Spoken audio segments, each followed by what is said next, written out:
good day. It's one of my dwarf black olive trees. Even though it's called a black olive tree, it's a Bucida species that is not related to the Olea, which is like the edible olive. There's many different types of Oleas. There's also many different types of Bucida. This one has thorns, and I've always been under the impression that it's the Bucida Spinosa. The more I look through pictures, I actually think it might be related to, or it might be the Bucida Molineti, which has the nickname Spiny black olive, which of course the Bucida Spinosa also has the nickname Spiny black olive.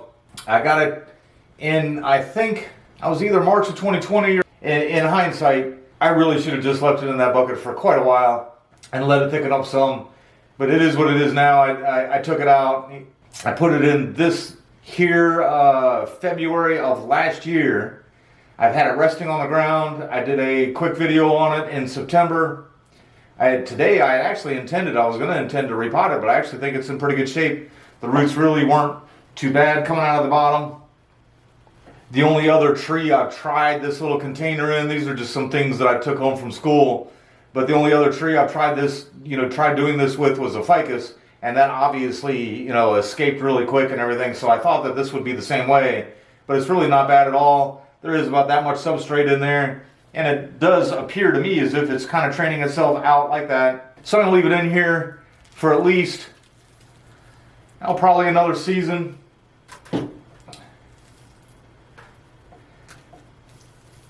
But I figured once I pulled it up from the ground, I'd go ahead and give it a prune. I haven't done anything with it since September.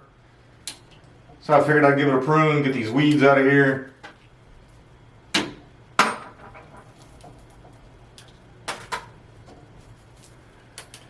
And I use these things, I have some round ones that I've used too. And really, my whole intent is really to only use them for a season or two. Almost to even retain the original color. And I have this sitting out in full sun.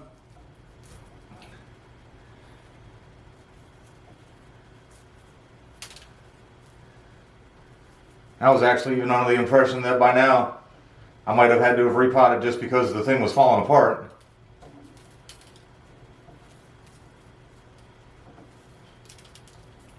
Alright, and now all those weeds are out of there. I get a little bit of a closer look to it.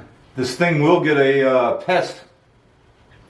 It's called the Sri Lankan boll weevil. A little white, ugly looking pest. Haven't seen any on here for a few months. They always seem to come out in the spring. You can actually see here, I don't know if earlier in the video if I showed you the picture of the blooms yet. These are all the faded blooms. All of this is new growth that didn't have any blooms on it. That's where it had the faded blooms. I was reading a little bit up on trying to see if I could grow one from seed. That looks to be a job for someone else. I am going to try to retain its flat top look. So any of this super strong growth that's kind of trying to become a leader. And take out.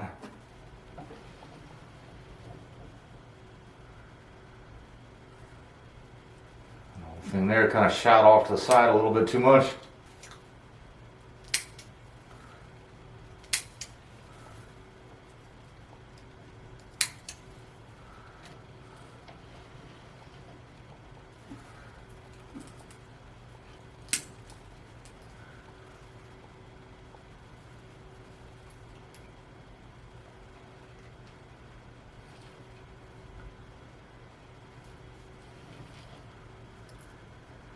That little branch right there doesn't look all that healthy.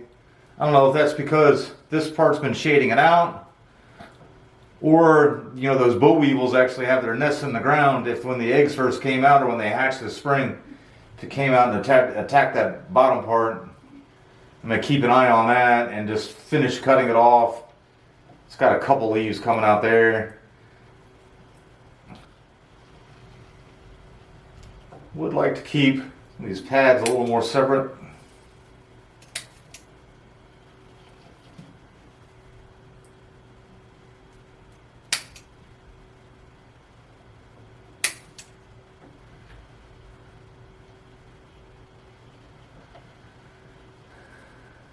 Alright, well that didn't take long at all, and I'm going to go ahead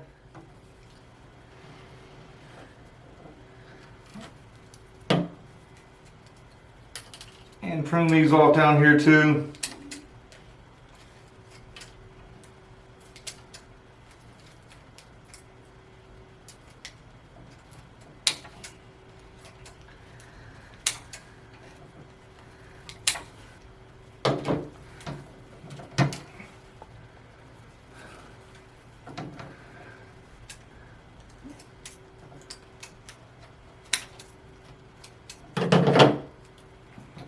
And that's about it. That's going to make for a super short video.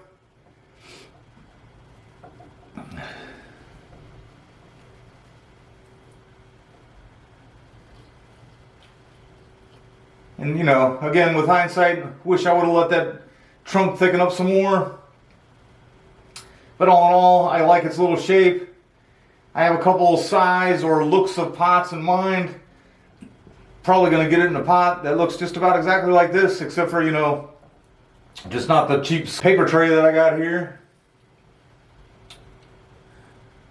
Thanks for watching.